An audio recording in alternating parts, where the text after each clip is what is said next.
Hello, good evening, and welcome. This is Clint Denyer, and this is the Inview Connect. We brought it back. We had it back in March. We didn't have it in the second lockdown, but I was guided very much to come back and do a show on Wednesdays. This is on top of the show we do normally on a Sunday with lots and lots of guests, and I'll tell you all about them later on. We have got an enormously packed show.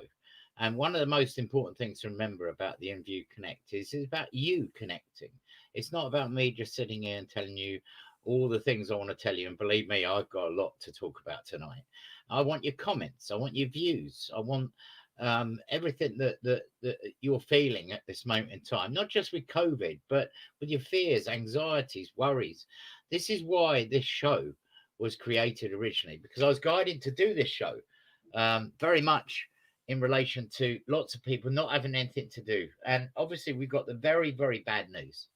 The very bad news that obviously we're in another huge lockdown. That's a bit of COVID coming out of me. Oh, it isn't.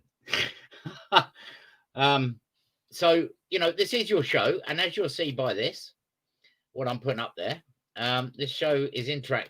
So you can interact with the show any point you like. You can ring 07403 436 942 and you'll come through to this little gadget I got here and you'll be live on air. Or you can text and I'll read your text out on the same 07403 436 942. You can also get me on Facebook Messenger under Clint Denyer or Twitter under Clint Denyer or even WhatsApp under Clint Denyer. If you feel strongly about something or you have any views, then please, please, please get in touch with us, because this is the only medium that is going to be available to you at this time, because all the others are fear porn. Gemma Jane Brooks says, looking very smart, Clint. Thank you very much. Yes, I have a Boris tie on. This is a Boris tie because you can't really understand what it says, which is a bit like Boris Johnson. The show is your show. It's not for me to go on and on and on and on and on. But I want to make you aware of things. And I'm not belittling the situation of what people have been in. Yes, people have died. It's absolutely terrible, shocking. But the cycle of our life is we're born and we die, and all sorts of different circumstances happen. And I'm not belittling saying that. It is a fact of life that we do not live forever. We're not immortal beings. And obviously, there is something out there that's quite serious and quite bad, but I feel that it's no different than what we've had every single year. The figures and everything coming out are absolutely off the radar, what they're talking about. But we're going to dissect this a little bit, because we're going to go into exactly what's going on. Now, there's so much to talk about. I actually even wrote up a bit of an agenda tonight. And as you know, the fear porn that's out there. Apollo. Richard is watching tonight. Hello, Richard. He says, just about to say how smart you look and very trim. Thank you very much. Remember the number 07403 436 942. And you can text that number as well if you want to come through to me with any comments, anything you want to talk about, anything you're doing in this lockdown, because it is immensely difficult what we're facing at this moment in time. A lot of people are going to suffer badly, mentally, and on top of everything else. And we're going to dissect that, as I said. And as I said, I'm not belittling. We're in lockdown 3. What is it? I'll tell you what it is. It's complete failure for all of us by people that that promise us the world and deliver nothing. Boris said today in Parliament, there is no end date to lockdown. And he's saying that it's going to be reviewed by the middle of February. But actually, it's going to go on to April, because that's when people are furloughed too. A couple of things that disgusted me in the propagandized of what COVID-19 is posters that we see. And there was one poster in school. I haven't got it here to hand. And a poster in the school read very much about we need to see less of each other. What a disgusting thing to put on a poster. We need to see less of each other. Gemma Brooks says, I love that t-shirt behind you. Yes, that is my human costume. But I'm really an alien. That's exactly it. I'll be wearing that on Sunday. because that's what I am. Can you believe that? In schools, the propagandized of what we sit in, which I feel is no different to neo-Nazism in a way, and communism. And I'll tell you why, because I'm going to read you a report that was done later on, which I think you'll find quite astounding. And these things you won't hear in the normal news. You won't hear them in the normal news. And, you know, the normal posters that are doing their rounds, these, we've seen them all before. You know, have a safe new year. You can't do nothing. You can't go anywhere. You can't enjoy yourself. You have to stay in your house. You have to stay in your prison. You have to stay locked up because these people are working with their scientific ambassadors of Valance and Mr. Shitty, which are basically a couple of knobheads, basically, that come on, that a couple of aliens, I feel. I don't even feel that they're even real. And, you know, the fraternity of the scientific world, there is many, many, many, many, many who go against what they say, I tell you. And many times, Boris and his government don't even take their line anyway. But on this poster, it says COVID-19 is pretty fast. And you've got to act like you've got it and avoid large gatherings of any kind. So we all got to act as if we got COVID-19. What an absolute subliminal message are they giving out here? Act like you have COVID. Absolute disgrace. So many things to get through tonight. So many things. I don't know if I'm going to get through them all. But I do want to bring up something very different that's going on across the pond. And going across the pond is very much about what's going on in America. We are heading for the inauguration of Biden. I do believe that it's a put-up job, personally, my own opinion. And everything on this show is my own opinion, not those by everyone else. And I'm just exercising freedom of speech as long as I can. Biden won, supposedly, but Biden is a very old man, 78, and he's a bag of bones. Now that, I'm not going in against ageism or anything like that, but President Trump, right now, he knows that he was shafted, basically. Now, his supporters know he was shafted. And right now, in America, there is great, huge ructions going on. They're storming and they're fighting police and all sorts in the name of President Trump. So I just wanted to let you know that. That's going on right now. Gemma Brooks says, okay, cosmic order, poor health. She also says, I think there will be bloodshed tonight in the US when it gets dark. Yes, I feel there will. It is absolutely horrendous out there right now. But aren't we living in a time of absolute purgatory, the dark night of the soul? Aren't we all, as humanity and consciously, going through a treadmill? We're like a cake that's been baked in the oven, but it's missing lots of its main ingredients because they left them out deliberately. And we feel we don't feel justified by this situation. It's contemptual in the way they're treating us, and it's not right in any shape or form. Remember, this is your show. I'll put it up there.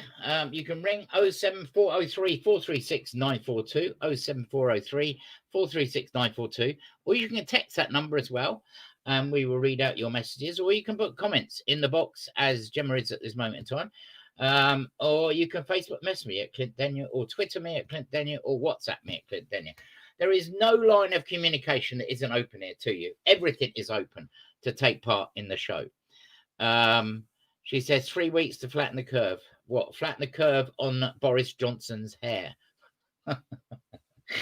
I've never met a prime minister that doesn't know what a hairbrush is. Do you know what I mean? What else we got? Well, basically, I'm going to tell you about later on the Biderman report of 1956, which is communist brainwashing. This is communist Nazis' fourth Reich situation that they feel that they can carry through with. What I feel personally, that everyone says, what do you think, Clint? What's going to happen? What's going to happen? Well, I do feel that there is a light at the end of the tunnel. And I do feel a light at the end of the tunnel is there by the people that will stand up against this regime, which I feel are completely and utterly wrong in all areas. Today, There was people arrested in London for a demonstration at 12 o'clock. There was a man that was carrying a sign, but he was with his children and with his wife, and he was arrested and handcuffed in front of his children and taken away because he got a £200 fine for not wearing a face mask, and also campaigning. Do we not live in a democracy? Where's our world gone? What happened to the people that went out in the World War I trenches, got trench foot, and fought against an enemy? Well, what are they thinking right now? What are they doing right now? World War II, all the people that fought for liberation. Liberation of what? Liberation for a Nazi state, because that's what it is. Stella, hello, how are you? Even all, I just got furloughed today. I just found out. Well, they do take their time to actually tell you anything, don't they, really? Because they go on and on and on and on and on. And one of the interesting factors, and something that I feel is absolutely horrendous, is the children's education.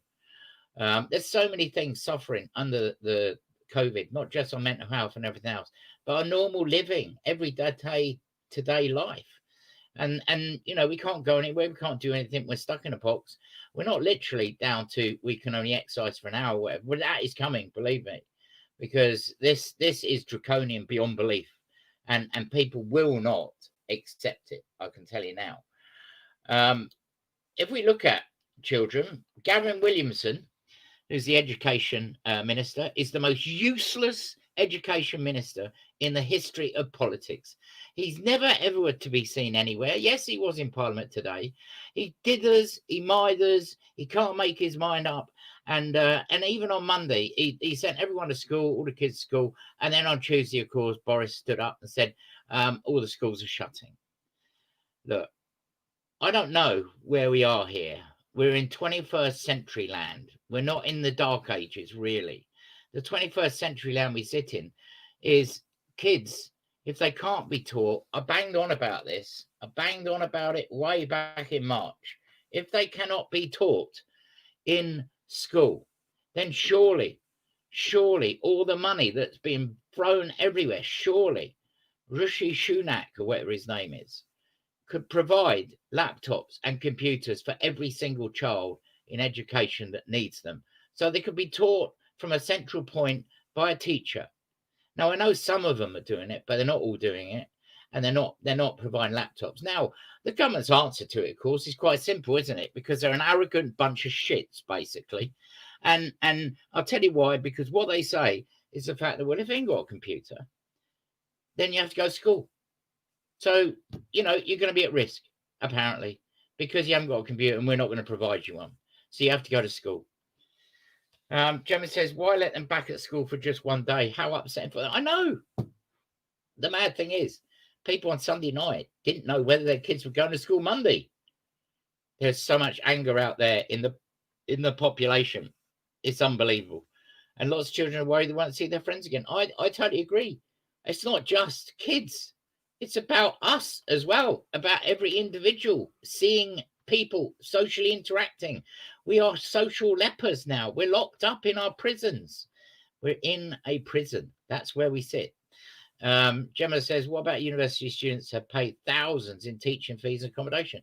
Yeah, I did see a story about that, and I did see that actually they're not gonna get any of the money back. It's all got to be paid because there's greedy landlords.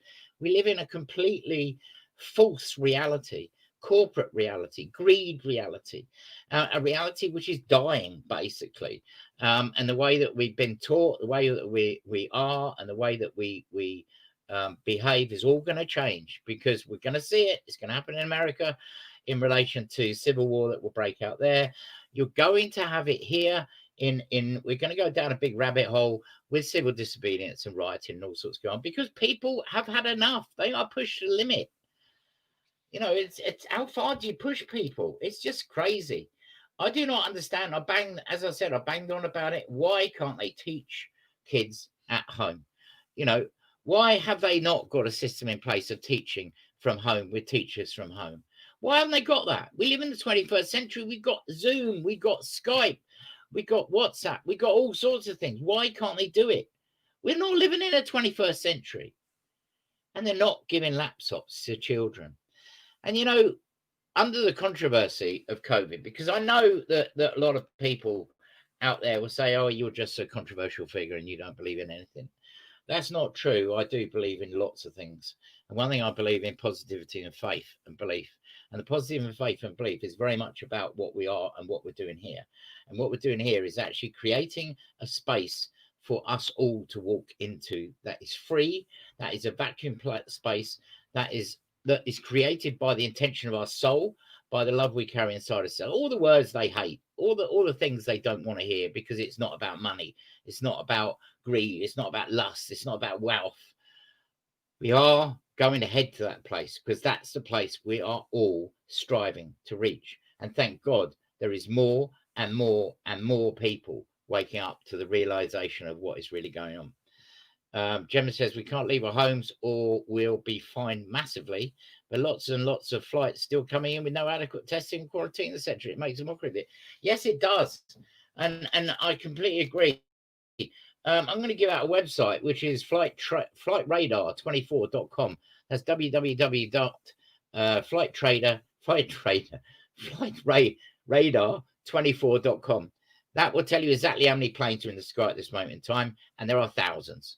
And they're coming to this country, and they're coming to this country from Africa, Asia, America, all over the place. And as we know, they're not being quarantined. When they're being asked that in questions, they just ignore it. They don't seem to be interested. Do you know what I mean? And you know, the news is so flippant with people. There's no one there drilling them down. You know, today was a classic example. Boris was there, and it was a time where shadow governments or shadow parties had a time to actually stand up and actually make a stand and say, I want accountability for this. Did that happen? No, of course it didn't. Keir Starmer, and they're all a waste of time. Keir Starmer's wearing blue clothes. He's a Tory. He's not. He even did his own presentation live on the television address. I don't know why. I don't know what he feels he's going to gain. But he didn't address the nation. But you know, we need people banging fists on table here, because there is an enormous amount of lies here that is not being seen by the people. Jeremy says nothing wrong with being critical thinkers. That weigh up all the info and facts. I agree. I completely agree. And I'm going to play you a couple of things tonight that makes me so enraged, so angry you would not believe it. Richard Gardner, Apollo, hello. He's listening and watching the show, an old friend of mine. The future of our natural world should not be in the hands of one man, but Trump is selling off the Arctic's pristine habitat for oil drilling and mining companies for as little as $25 an acre. Well, I don't know that. If he is, that is shocking. But there's an enormous amount of stuff going on in the Arctic basin and Antarctica and the North and South Poles, which is never, ever reported. It's all hidden away. I could sit for hours and tell you lots of things going on up there. I do feel that there is a propagandization to Trump itself as well. I do feel one thing about Trump is he saved 35 to 40,000 children from the Hunger Games scenario. That is children that are going to go to pedo dens and sacrificial murder. I do feel he's a businessman. He's not a politician. I do feel that if he is doing that, it is very bad. But obviously, you know, he is not going to be in power very much longer, potentially. But I take on board completely what you say, Apollo. Gemma says, why are lessons not being learned? This is how it arrived in the first place. Why are they not taking the new, allegedly South African variant more seriously? Viruses mutate constantly.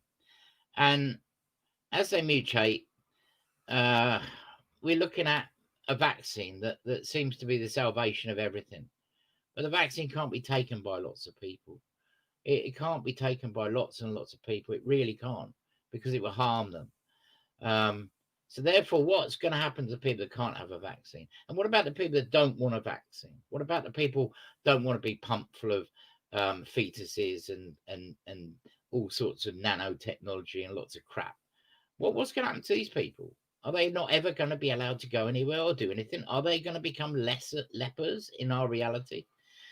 Gemma says, why is government not listening to sage? I'll tell you what they want to do. They'll go to a mountain and listen to a sage seer. That's what they should be doing, really, to get a much better perspective in relation to what's going on our planet. Because they don't listen to sage, they don't listen to who, they don't listen to anyone. They have their advisors, which is headlined by Mr. Shitty and Mr. Valance, who are paid up members of every pharma company you can possibly imagine, and making millions and millions, as is Matt Cock and all his other cronies as well. They're all making serious money out of it. And something else that's forgotten in all this, and I talk about it a lot on my shows, is the homeless.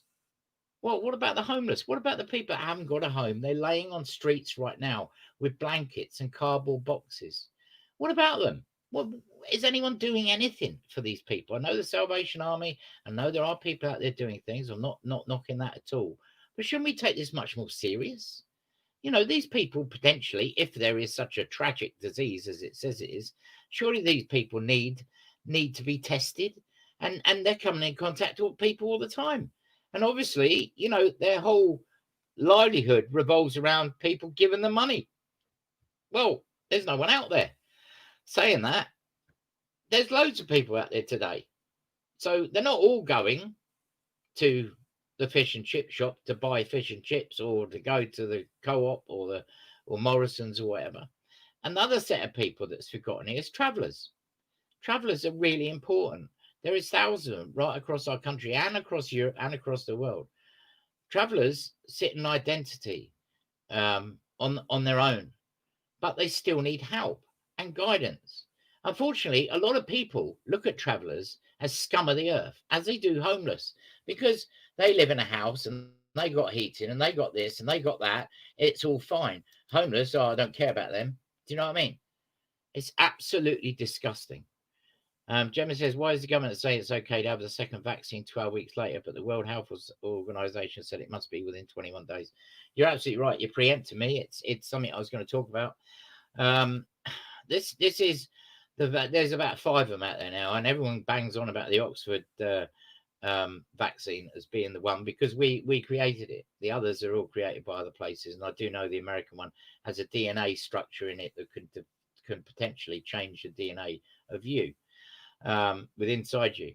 So what they're saying now, and I've heard them, I've heard Chris Shitty and I heard them all talking about it. It's the fact that, well, this is a really good idea, they're saying, because we have someone on the phone. Hello, you are through to the Inview. Hello, it's Gemma Brooks here. Hello, Gemma Brooks. I noticed you put a few comments on there. Thank you very much. Well, I thought it'd be, I was too tired from typing, so I thought it'd be easy just to phone in. The thing is that I was just saying with the second vaccine, I've heard Chris Shitty and all the other people, and even the insulting people like Matt Cock and all sorts of that, saying, well, this is really, really good because we can spread the vaccine further. And when they're asked, well, is it okay to not have a second one? They said, yeah, it will be okay. It will. Well, they're all lying, aren't they? Well, the World Health Organization has said that it's got to be 21 days. So, yeah, you know, it's either one or the other. But they're also saying that the government say it's okay to mix them, the different kinds. Yeah, but that's not right, surely. That's really not right. They work in completely different ways, so it's just going to be a disaster, I think. I'm just astounded, absolutely astounded by what they keep coming out with, and you know, and I know you put it on there already, but you know, the human cost to this, it's not the pandemic. And pandemic, another word, as you know, for pandemic is epidemic. So instead of calling it epidemic, because that frightened people, they call it pandemic. And in this pandemic of COVID-19, the human cost is all the people that's going to die from all the diseases they haven't been treated for, suicide, stress, anxiety, and worry. And you know, the population, or the young people in the ages of like 12, 13 through to about 25, 26 and a bit older, are already in a very anxiety and stressed place, that they don't fit in, that the world is not right. Do you know what I mean? I know I'm going to have you on the show on Sunday talking about your own. I'm going to talk about that at the end of the show, but I'm going to have you on the show on Sunday talking about your own personal circumstances and how you've been treated, which is absolutely disgraceful. And you know, do you feel that it is reasonable to walk outside your house without a mask on and get a £200 fine straight away? But the thing is, what it doesn't take into account is there are some disabled people that are exempt. Yes. You know, can't wear a mask for whatever reason because maybe they've got, you know, lung problems, and they're actually getting attacked when they're going shopping. Yeah. Yeah. It's actually against the law for anybody to pick a fight, pick an argument with a disabled person. Yes. And I watched something earlier on, and I can't find it right now, but I watched something earlier on where there was a couple of pensioners that were out demonstrating in London, and the police, because they didn't have a mask on, and they were pensioners. These were 70-old people standing there, and the police woman was holding on to her, and she's saying, "Let go of me, let go of me. I haven't done anything wrong." And she said, "Well, you're going to get a fine because you're actually not wearing a mask. And you're demonstrating against COVID." And these £10,000 fines, what happens to the people that can't afford to pay them? Well, yeah, if the people can't pay it, these fines, then what happens? They go to prison. Well, makes you wonder. Well, that's what happens. If they can't afford to pay the fine, they go to prison. And you know, it is all about completely and utterly eroding the will of the people. Do you know what I mean? Yeah, I mean, I don't think that this lockdown is going to be lifted anytime soon. I don't think it's going to be lifted by April. No. I think we're going to be in the same position until the end of the year, in my opinion. That's just purely my opinion. Yeah, yeah. I don't feel that this is going to be lifted until Easter, at least. And then I feel that it'll be a problem. But you see, there's a lot of things going to happen between now and then. You sent a message through earlier on in regards to what's happening in America, and I've just been watching some of that, which is pretty horrendous. It's the fact that there's civil war breaking out there, because we've got only 14 days to the inauguration of Joe Biden, which realistically is a fraud in my own opinion. Well, the thing is it only takes one person to get the gun out. It only takes one person to get shot by the police, and then it will all kick off. Yeah. And, you know, I do feel that we are heading for some civil disobedience in this country. And I do feel as people are squeezed and pushed more. And, you know, these are people that have been in business for years and years and years, all of a sudden finding that they've lost their business. They've lost everything. They've lost their house. They can't afford any food. They're going to food banks. They're going to the government to try and get something from them. And they're giving them hardly anything. Yeah, and they're only given 24 hours notice to close the businesses after spending thousands, making it what they would say is COVID safe. Yeah. And now, just news flashed up there that the lockdown is now official. It's now become law. So it's passed in Parliament. What do you think? Right, I know you didn't ring up to talk about this, but what do you think of the absolutely shambolic Parliament we have with the other parties that sit in there?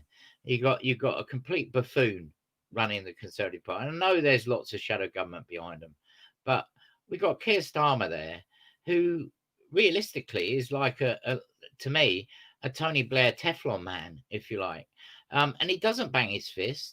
And he doesn't get upset, and he doesn't get angry, and he just puts up with it.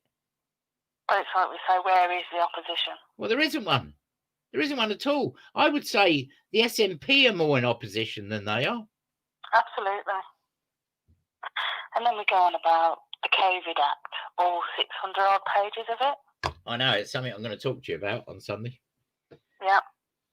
So it's just awful. And the thing is as well is what I don't understand is And it's there on the government's own website. It says there is yet no evidence as to whether this vaccine stops you getting COVID or it stops you passing it on. Yeah. So if it doesn't stop you getting it and it doesn't stop you passing it on, what is the point? I agree. I completely agree with you. There's no point taking it. I just wanted to make the point that I am not in any way anti-vax at all. I am pro-vaccine, but safe. Yeah. And pro-vaccine safe is vaccines that have been at least had a couple of years to be properly tested and everything. Because I mean, there is a story here of if I can find it, where is it? There's a story here that I've got off of a news story that came out today, which was very much about a woman that was a nurse working, got jabbed and died. But she died. But the interesting thing is, a lot of people, a lot of media things are saying that she didn't die. But there are people that have actually looked that person up at Ancestry, and it shows that she did actually pass away. Yeah. Yeah. And also they're talking about the fact, I don't know why, but you know, I've got a problem with this, and I've had a problem with it since the beginning. And look, I'm a realist. If there are things out there, there are things out there. We carry hundreds and thousands of viruses ourselves. And if our immune system is low, we suspect picking something up, and potentially it can be life-threatening. But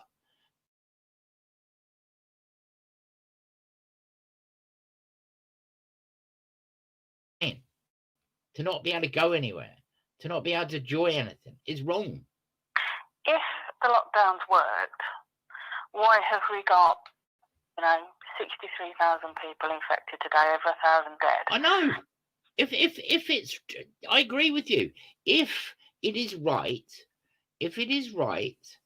that lockdowns work, well, this is our third lockdown, so therefore we shouldn't be 1,000 deaths, and we shouldn't be 63. But you've got to really question the decision of the numbers, because I do know, as you do as well, that the fact that they're not all COVID-related deaths. Well, you think to yourself, if all the restaurants have been closed and the schools have been closed, what is making the cases rise? I know. Absolutely. I agree. I just feel one of the things, I'm going to play the film in a bit, but one of the things that really annoyed me this week was the fact that last week Matt Cock, in all his glory, stood up in Parliament and said, "Oh yes, the Nightingale Hospital's all ready to take the access and everything, and we're all geared up for it and everything else." He went on Sky News, LBC, every channel you can possibly think of. I think he even went on GMTV. Then somebody went to the Nightingale Hospital in London. It cost £220 million to fit out, and it's all dismantled. Yeah, that was Richard Tice.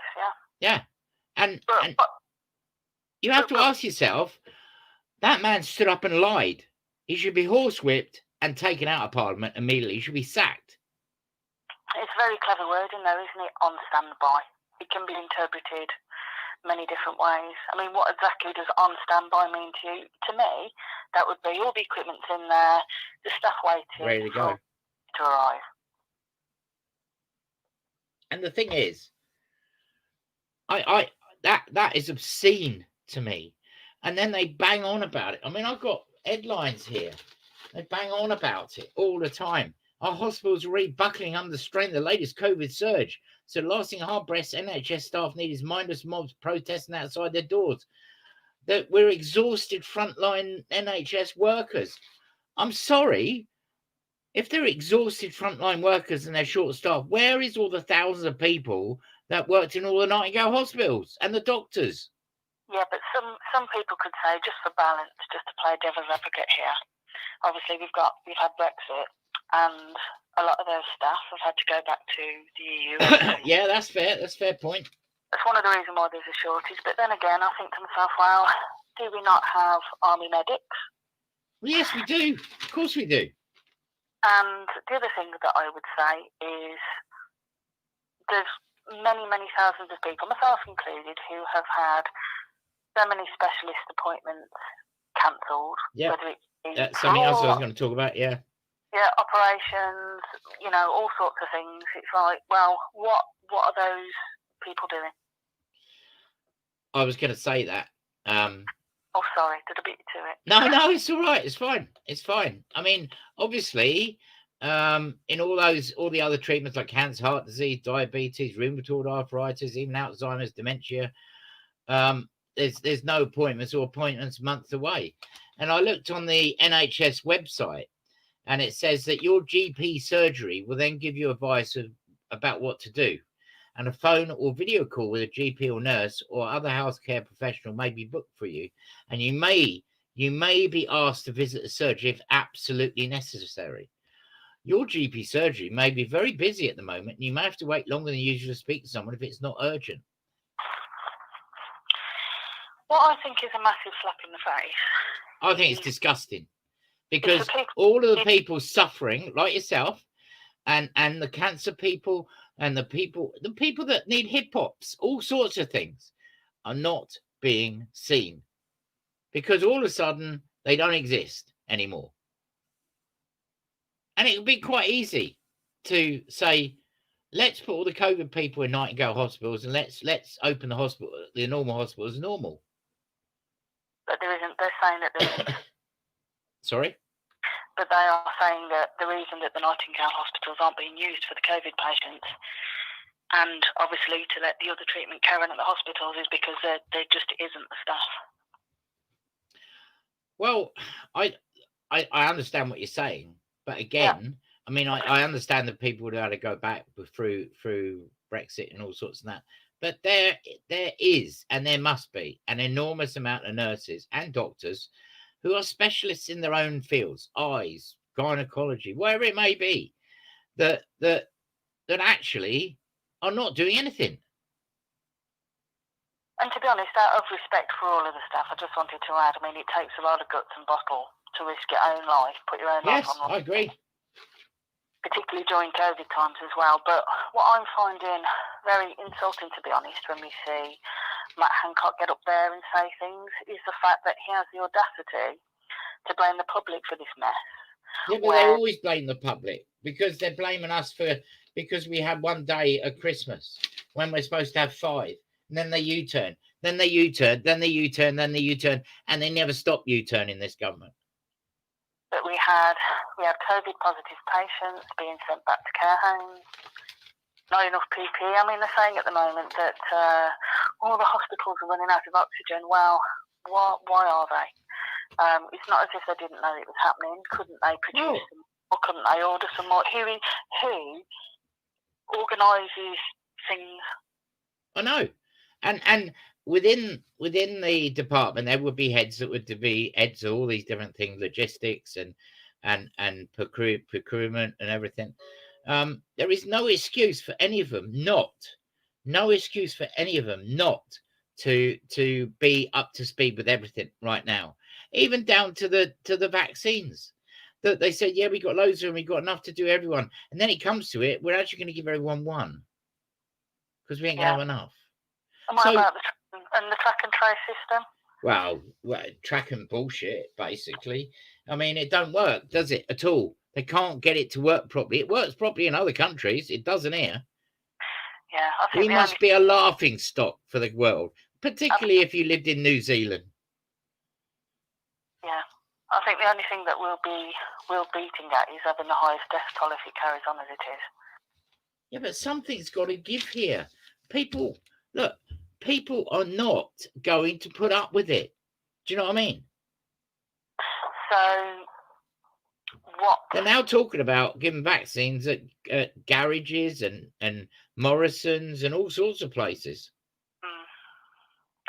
And have you heard the latest about sending the army in to be testing children at school? Yeah, I've just been reading that story, actually. I mean, how frightening for the kids. Yeah, people suited up that go to war normally, actually going out there to give vaccines to children. I think it's disgusting and an absolute disgrace. But we are heading for a time where they're going to be on the streets, aren't they? Yeah, that's worrying. Worrying times, but I just can't see how we're going to be able to get rid of this government because, there is no opposition. No, there isn't any opposition. And I feel that there's no opposition because I do feel that we have got nobody with any balls, any charisma, any understanding, or any hindsight within them. They all seem to be tarred with the same brush. Keir Starmer is as useless as a wet weekend in Bournemouth. Do you know what I mean? He doesn't stand up. He's got no charisma about him. He speaks very eloquently, but he's a lawyer. He's worked in the fields of law. But he was a man, remember, that responsible with Jimmy Savile. So, there's question marks over him. And it's just little things like all these elderly people who've had the first vaccine and are now worried because they're not going to have their second one in time, and they're sitting there thinking, well, what am I going to do? Am I protected? Am I not? And they're already under pressure and stress, and even having one, then they find out they're not going to get one in 12 weeks because there ain't going to be one. And there won't be one for another 30 weeks or whatever. And then they're in lockdown. And then they're living on their own house. They don't see people. They're going mad. Whereas, and then Matt Hancock says, well, we think it would be better just to rush it all out and give everybody the first dose and worry about the second dose later. But I think that the reason that it's not being done properly is so that Matt Hancock can turn around and say, look how many people we vaccinated. A bit like the PPE. There was gloves. And there's still a problem with that. They classed each individual glove instead of a pair of gloves. Yeah, I know. What a twat. A glove is a piece of PPE. I know. But what I don't understand is, obviously, this Oxford vaccine is being produced in India. Well, why not produce it here as well? Why not produce it in more than one location? Yeah. I just don't understand what the delay is. If it can't be the cost, so why are they not ramping up? Well, it can't be cost because they're throwing money at everything, aren't they? But I'll tell you what, when it ever is finished, there's going to be some enormous bill that they're going to want to claim back, but they won't be there anyway. Because I do feel that we are, I know it seems desolate and it doesn't seem like there's a light at the end of the tunnel. I seriously feel that there are too many people in prominent positions now, as well as people like ourselves switched on. And there's hundreds and hundreds and hundreds of us that are saying that this is enough. We've had enough of this. This is wrong. We're seeing through it. You can't hide that now. You're lying to us. And no one puts any faith in anything they say, to be honest. But they're scared, so they have to, a lot of them. But, when that seal breaks, I do feel very strongly that there will be change, and I feel that they will have to go, and I do feel that there will be a unity government in place. I said this ages ago. I've heard one other person say that on the radio, that he feels there'd be a unity government, but I must admit my claim to fame is that I actually said that first, and I feel it is going to happen. I feel by April time. I feel because if in April time, end of March, we get to we've got another 6 weeks. No, people, that's it. You've got Americans storming the very, very powerful buildings in America right now because they're disgusted. And you look at the percentage over there. I know there's a few million in it, but I mean, Biden and Trump were I feel very close. It's 57 million to like 55 million or 54 million or something. But I also question the figures in this country. Yes, we have had 1,000 deaths, so they said, in the last 24 hours. How many people live in the UK? 60 million? So what percentage is that in the population? And they're saying that one in 50 people's got this. And you could actually, they're now telling you could have it, but you don't even know you got it, and you're giving it to other people. I think that if they did the death figures of how many people in the last 24 hours died of cancer because they weren't treated or weren't diagnosed or their appointments were cancelled, I think that in itself would be quite breathtaking as well. Yes, it would. I totally agree, because it's absolutely disgusting that what they're doing with those people is no different to what they're doing with homeless people on the streets. They don't care. You know, they only care about people that live in houses. What about people that do live on the streets? What about people that have nothing? What about people that live in cars and vans because they have no money and they haven't anything? Absolutely. I mean, people look at homeless people and think, how on earth did you get into that position? It's quite easy, I can tell you, as you know yourself. This is it. Ending up on your ass can happen to anybody at any time in their life, but people think it won't happen to them. I know this might sound a bit boring, but it's not in a way. It's very tragic. We're looking at 1,000 people died. That's terrible. Any loss of life is sad. But if we didn't have life go, we wouldn't be able to move because we'd be overcrowded. It's law of nature. But looking at the Worldometer, which they don't look at things like this, 25,230 people died of hunger today. And you have to remember as well, is he always says it dies with COVID rather than of COVID, because obviously well, they get more money. Well, there are no autopsies being done. Yeah. It's just all terrible for everybody involved, isn't it? But the problem is everybody thinks that once they've had the vaccines, that's it, everything will be fine. I know, because they're so tunnel vision. Do you know what I mean? And I can understand why people cling on to that, because if they're struggling with their mental health, then it gives them some hope for the future. But, you know, once power is, you know, taken away, it's very hard to get back. Freedoms are very hard to get back. Oh, yeah, it is. Once it's taken away, I agree. That's why it needs completely and utterly changed. Matthew John has joined us. Hello, Matthew. He says, government is a religion. To believe in someone else having any authority over you is insanity. The word government literally means mind control. Well, what I find disturbing, I sit there and I look at these politicians and I look at their U-turns and their poor decisions and the things that they get wrong, and I think these are people that had the best of private education. These are supposed to be, you know, the country's greatest minds, and there just doesn't seem to be any common sense between.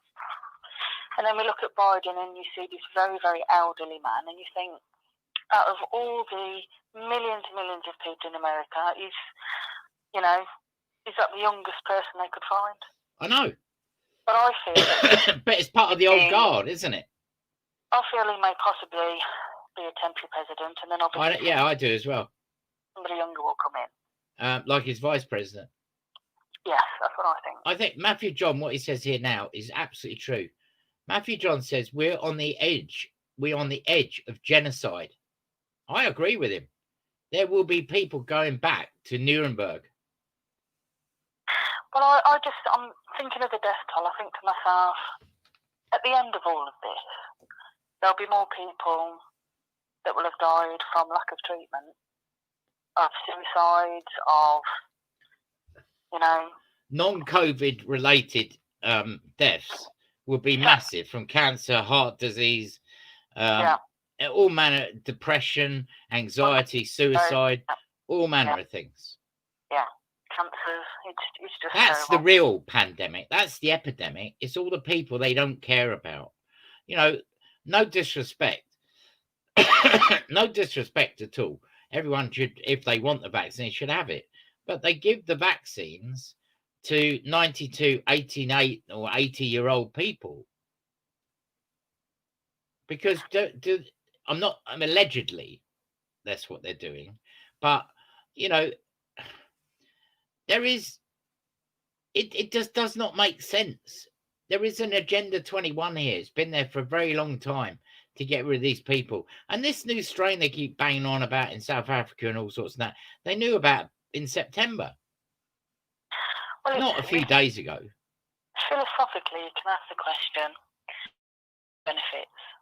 If all the sick and the elderly and the disabled die, I got rid of it. Yeah. Few benefits. There's no care costs.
belief. Do you know what I mean?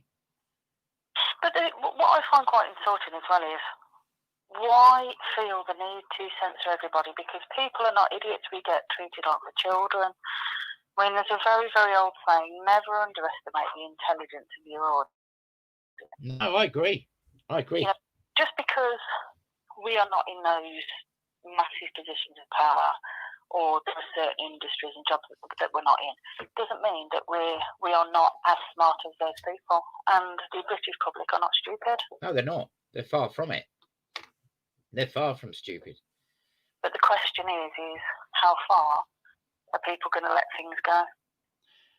Yeah, I'll come back to that in a sec. Debbie Jane Harrison says you're frozen. We're back now, Debbie. Welcome. Matthew John says that's caused, he said, genocide. I mentioned that word. Bev Keating says it's been widely observed that mental distress is the #1 root cause of illness. Dis-ease causes disease. The body listens to everything the mind says. The pandemic will kill more people via that route than any other. I totally agree with you, Bev, and it's exactly what you're saying as well, Gemma. Yeah. And it will. Because when this is over, people will still be scared to go outside because it's already been put in place. And as we've said before, depending on how long it carries on, there will be a generation of youngsters growing up who have never known what it's like to be free. They've never known life, how we've had it, how we know it. Yeah, but they won't even know what a hug is. Yeah. They won't know what a hug is. Hugging's really important. And, and it will come down to the fact that, you can't go near people. You can't go and have sex. You can't create life. We create it for you. Yeah. That's the world we're going to. Transhumanist agenda, man merging with machines. And it sounds like a conspiracy theory, but I actually watched a very, very long Joe Rogan interview with Elon Musk. Yeah. And he did say, Elon Musk said himself, that is where we're headed. They want to merge man with machine. Yeah. Ultimately, that is the end goal. Well, it's a known fact, and I'm not going right off subject, but it's a known fact that there is a war going on around our planet, within the solar systems, and within our Earth itself, and on the Earth itself, in relation to light and dark. And that comes down to extraterrestrial races that exist in our world, are real, and we have one side that is very, very dark, very, very highly advanced technically, but don't have a soul. Then we have another side that are the people that creates a lot of the souls that we have.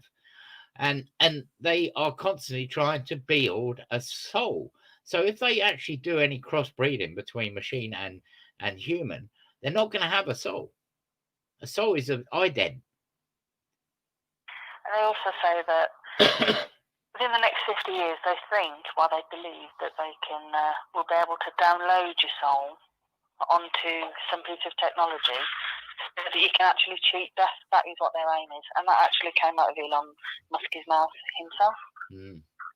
Elon Musk, of course, who runs the massive Tesla empire, and produces very, very small amounts of cars, but his share value is off the radar.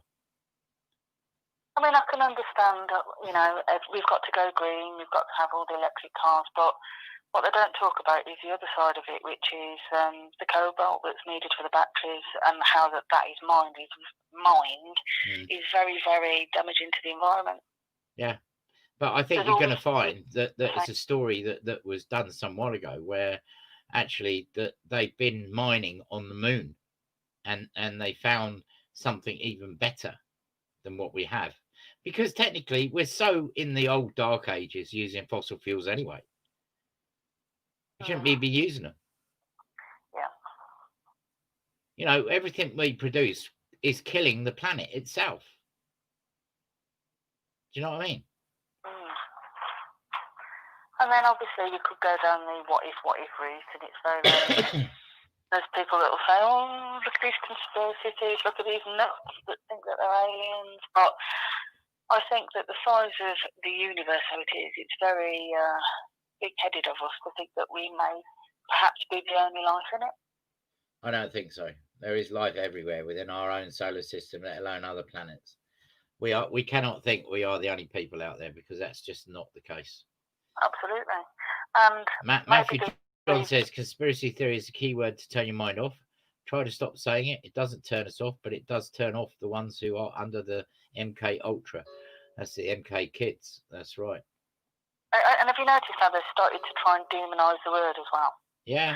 Like they're trying to change the meaning of a conspiracy theory, basically saying, well, they're nutters, when actually what conspiracy theorists are people that like to weigh up all of the information and make their own mind up and not necessarily listen to everything that they're told.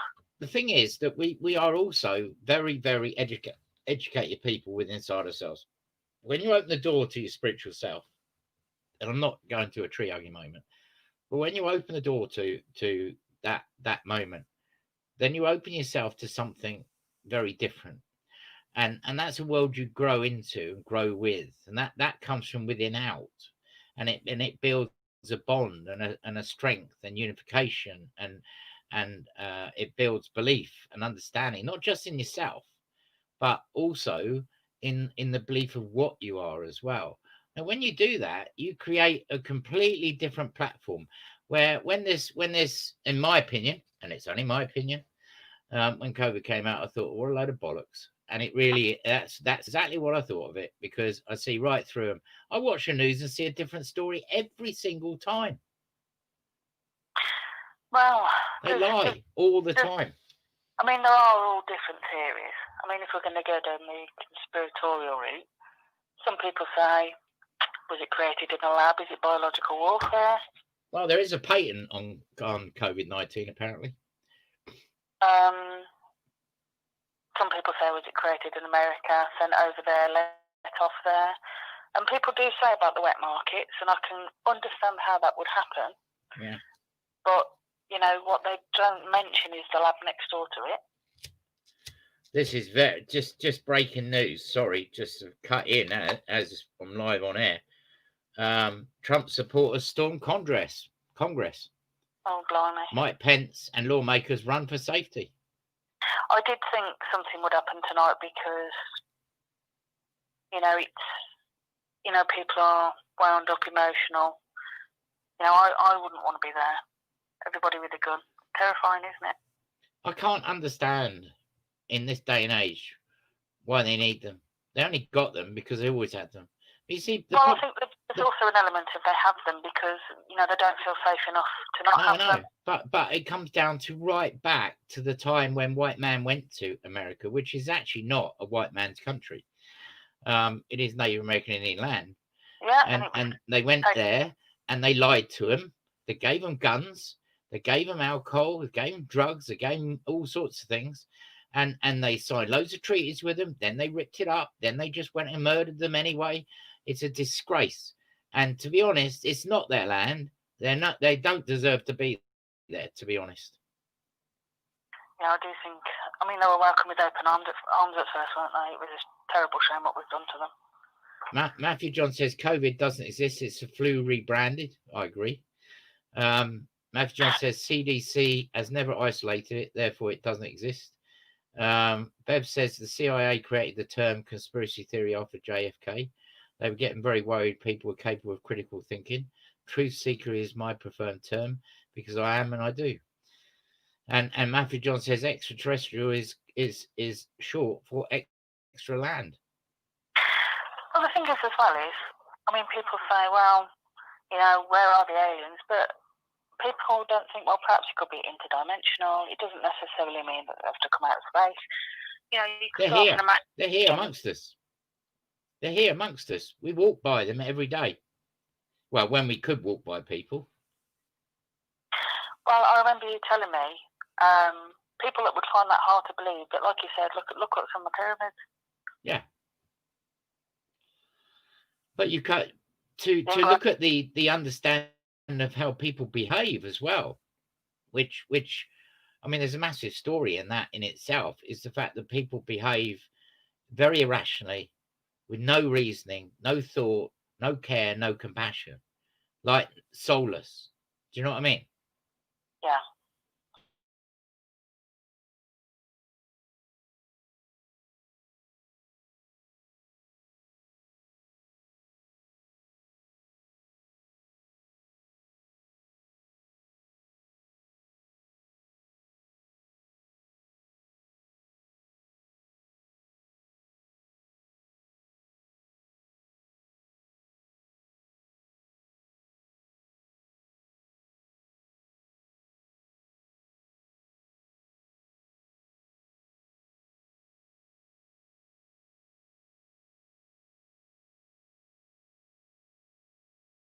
me out.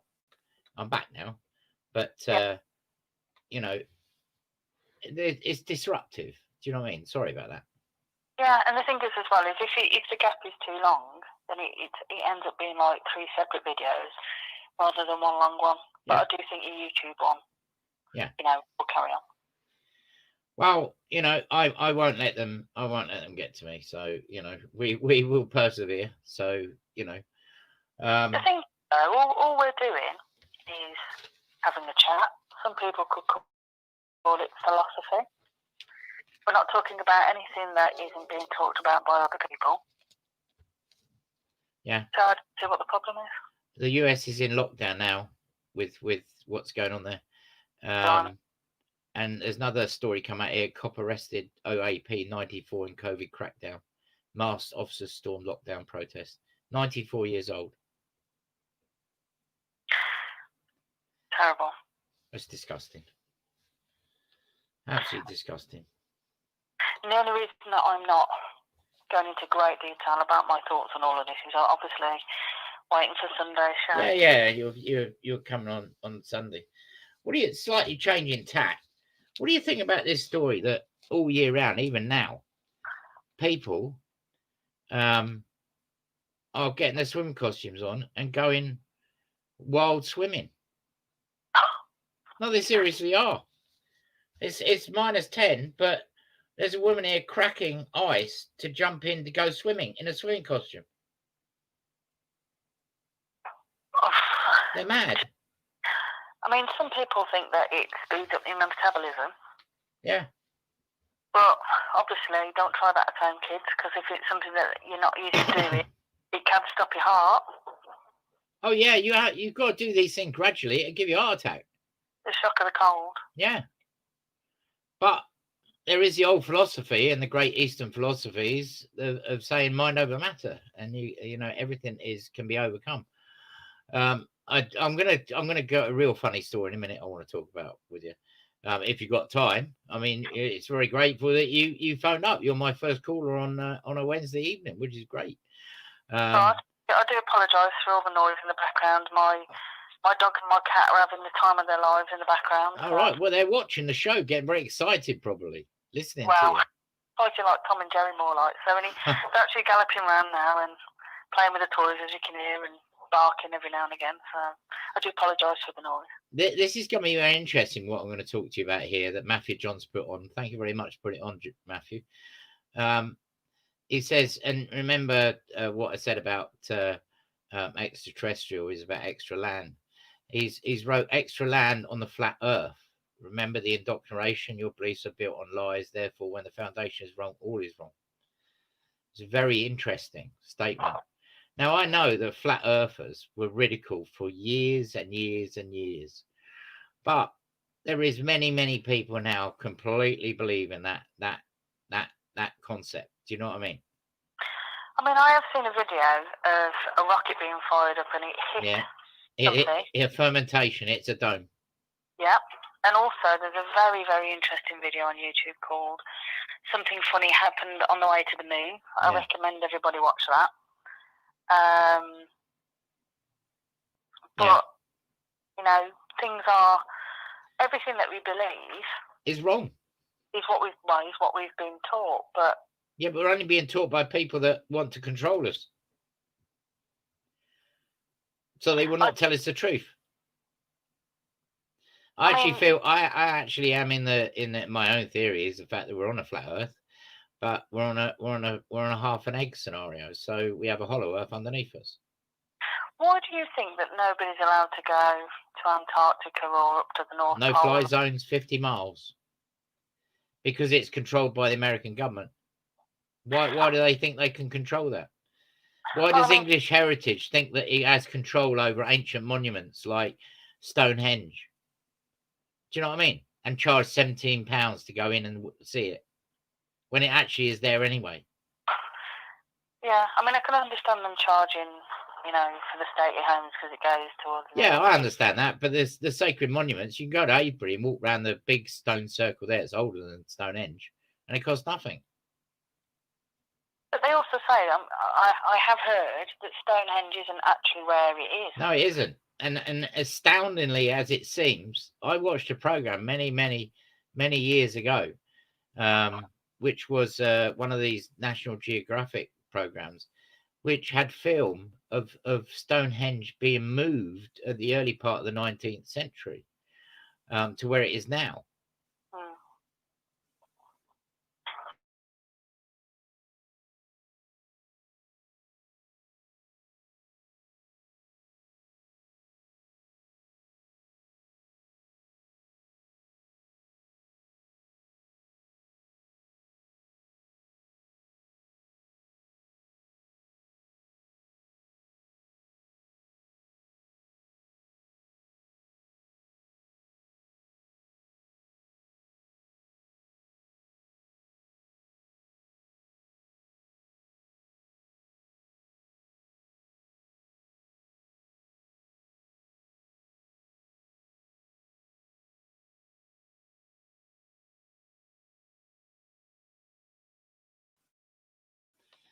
Absolutely. Matthew John says we're not living in the age of information anymore. We're living in the age of censorship. It'll only get worse. I totally agree. It does feel like living in, North Korea. Yeah, it does in a way. Yeah, it does. Matthew John says the Truman Show, and he says there's a treaty signed by lots of governments. If you planned an expedition around Antarctica, you'd never be allowed. The research Admiral Byrd. Yes, I totally agree. Admiral Byrd with a Y, because he actually see what's beyond the wall of ice on the flat Earth scenario, basically. And he had no reason to lie, and he wouldn't have become a professional. But, if he had any mental problems, if he wasn't in perfect health. No, the government were fully aware where he's going, what he's doing. But he died in the hospital with a loved one beside him. But he did manage to write the secret diaries of Admiral Byrd before he died, which is a very interesting read. But it's not all in there. And it is interesting that Antarctica, which doesn't exist on the UN flag, Antarctica is a place that many of the world's leaders have gone to because they found an alien mothership that was 3 miles buried in the ice there that had chronogenic giants asleep in their pods. Now, there might be people, like if the first-time listeners that will think, absolutely no way, how could this possibly be true? But like I was saying to you last night, I mean, look at Hitler now. The way that history has been taught is that he died in his bunker. And Trump had some documents declassified, freedom of information and all that, that said that he actually went to Argentina and lived. And these official documents were released with photographs and everything of Hitler as an old man. And, nobody hardly said anything. Whereas when I saw that, I thought, wow, I can't believe it. Yeah. You see, the thing is that we're lied to about everything. And people then say, well, you're just on the bandwagon of what everyone else says. But you're not. Colonel Gaddafi, Bin Laden, Saddam Hussein were all paid up members of the American government. That helped them in so many different ways. How do you know? And none of them are dead. For the new listeners or for the skeptics amongst us, playing devil's advocate, and this is really interesting conversation. How do you know that? Because all of them had many doppelgangers, people that are just like them, look just like them. And all these people help the American government, would have an enormous amount of information against that government. And I mean, when we're skirting around all over the place, but when you look at the Twin Towers and the 6 aeroplanes that were in the sky that day that never went into any buildings, Bin Laden apparently from a cave in Afghanistan organised. I mean, how stupid can we be? And why do they always bury them at sea? Well, yes, precisely. Matthew John says Operation Paperclip. You're quite right, and he says the UN logo is the flat Earth with a matrix grid overlaid. Yes, it is. And can you imagine? I mean, getting your head around the fact that there is a dome, but there is something out there, and there is entrances you can go out. So I do feel that there are other things out within our universes, but Yeah. I also feel that they sit within our planet as well. And on our planet, because when you get over the 200 or 300 mile wall in Antarctica and you jump over there and you travel 4 or 5 miles or 10 miles, what it may be, you come to another huge great ice wall that then you climb over and you get into another world. And I do believe very strongly, and I'm not going in la la land, I do feel very strongly that the billionaire people here know about this place and are actually there a lot of the time.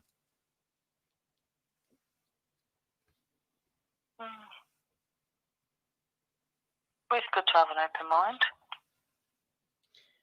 Matthew Absolutely. John says, how can a rocket burn in a vacuum? And also, there's supposed to be some kind of radiation field that theoretically is impossible to get through. Yeah. I want to slightly change track here, if you're prepared to stay on the phone and go for it, because I want to bring. I mean, my God, don't we need some lightness here? Do you know what I mean? Yeah. In relation to the you know, we can go on and on and on about COVID, but you see, as when I spoke all around the world, you can't just talk about one subject. You've got to talk about loads. Do you know what I mean? All the subjects. Everything. So all this is going on, COVID and all these terrible things. But there's a woman in Russia who has actually decided to marry a briefcase after a 5-year relationship.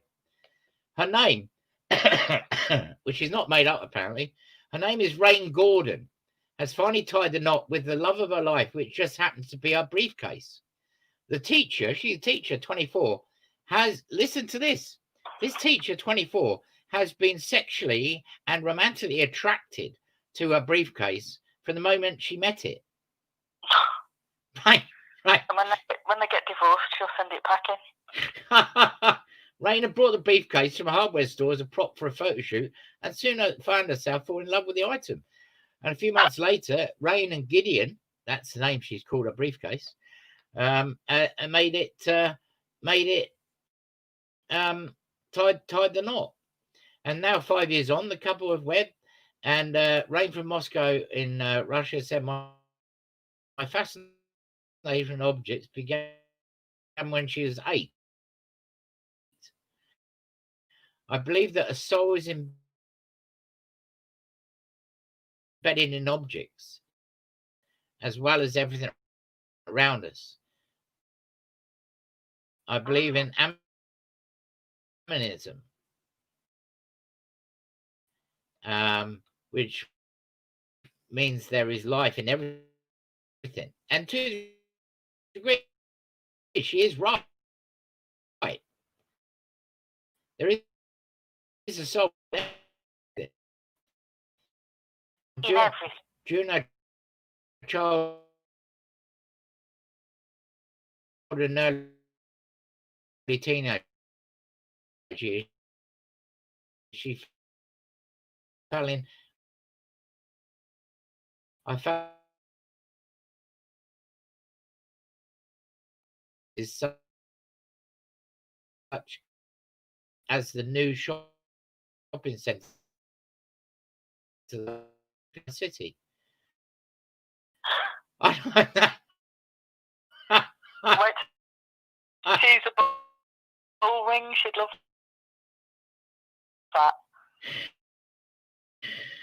that. As part of the course, she needed a briefcase. She found Gideon in a hardware store. The attraction was instant.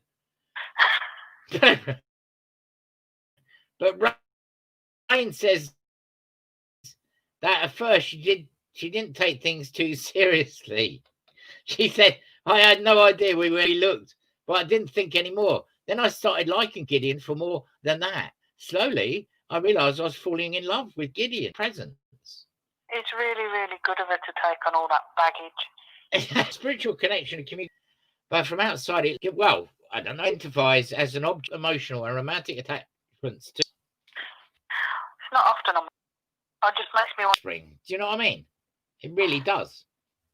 Bever, all day. Ateria. That sounds good.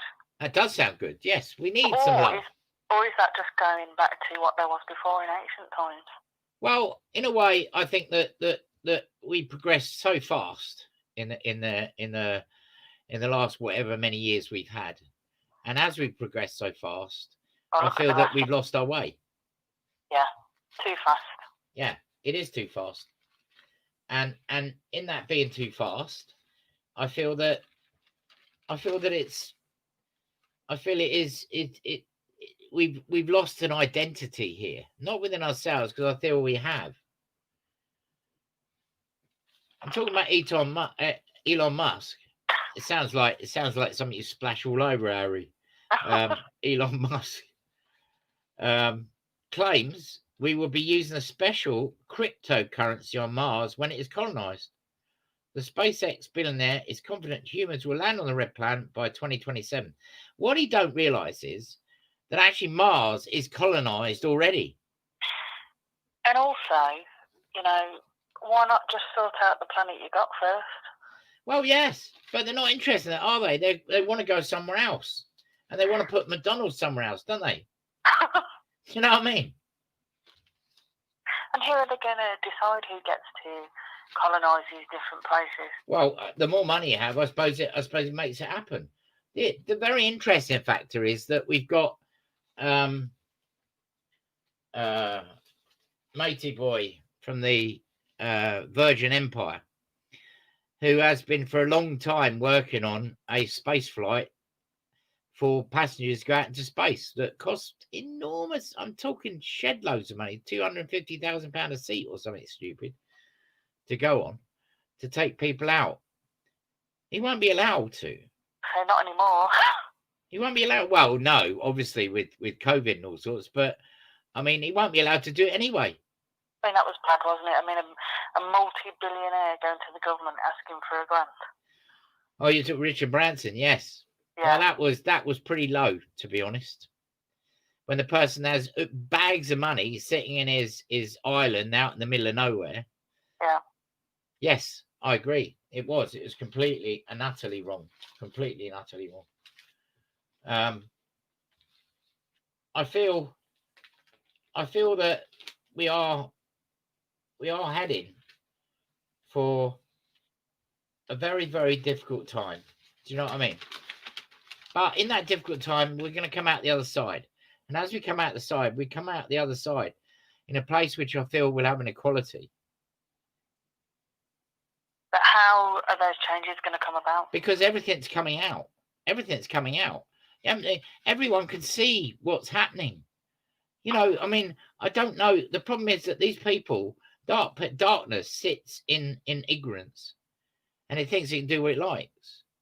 But then it finds that actually people are woken up to the lies that they tell you, and they're not having it. Look what's happening in America right now. Yeah. 50 million people each side against each other. Yeah. And what I find really sad is all these people that have, that go to these rallies and, have stormed this place today. I think to myself, they're just politicians. They don't know you. They don't care about you really. Why are you so passionate about it all to the point where you're willing to, injure or kill somebody else, or it'd be done to you? Yeah. You just only think, when they're lying there bleeding when they've been shot, I just think to myself, was that really worth it? You could have just stayed at home. I know. You're absolutely right. There's another story here, which is Channel Walker dodged 400 cams. A security review has been ordered after a man dodged 400 cameras to walk the length of the Channel Tunnel. Convicted paedophile Ryan Murray Land, 31, was nabbed by French police after covering 31 miles. He had swerved the tunnel's infrared detectors, motion sensors and thermal equipment, and he also breached a 12-foot barbed wire fence plus 24-hour security and dog patrols. Once inside, Maryland is thought to have nipped between the parallel north and south tunnels and used the service shaft between them. The source said, how he managed to avoid all the security is beyond us. The theory is he got into the complex where the freight trains are, but why he wanted to walk to France is a mystery. The incident on December the 21st caused chaos on services was suspended, costing Eurotunnel an estimated £45,000. And, you know, it makes you think, well, what if he'd had something strapped to him? Oh, yes. That is another thing, isn't it? Obviously, yes, I agree. And also, for him to have got away with that, it does make you wonder, did he have some inside knowledge from somewhere? Yes, completely. I absolutely agree with you.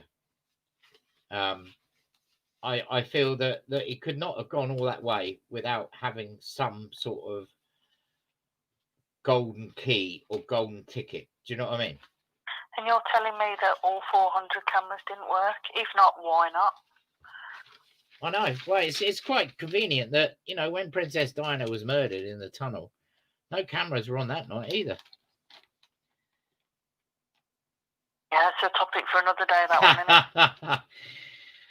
isn't it? Yeah, absolutely. There's another story here, which is bride-to-be Kathleen Stevens got a shock when she pulled a potato out of a shopping bag and then encountered a sizable saucy spud.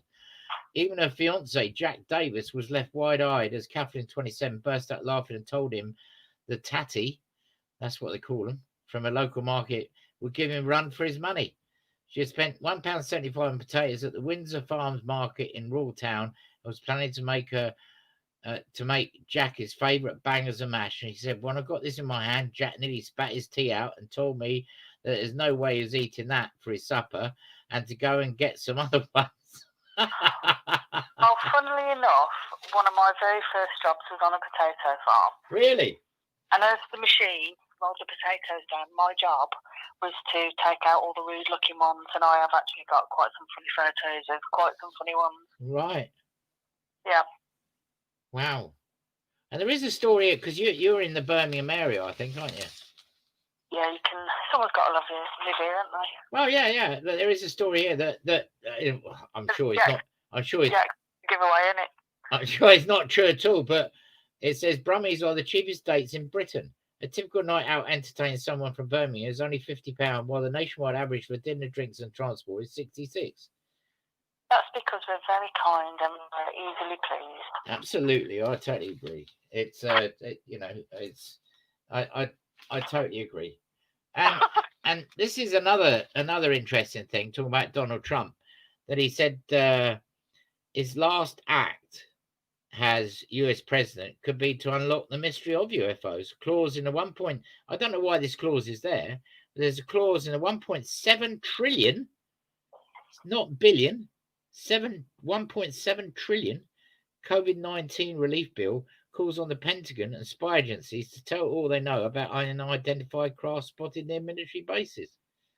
Well, what you've got to think on a really logical level is, if there wasn't anything, they wouldn't waste all their money, all their time, all that equipment. They wouldn't make the people who work there be silent, and it wouldn't be hidden on the map, would it? No, and Area 51 is completely hidden on the map.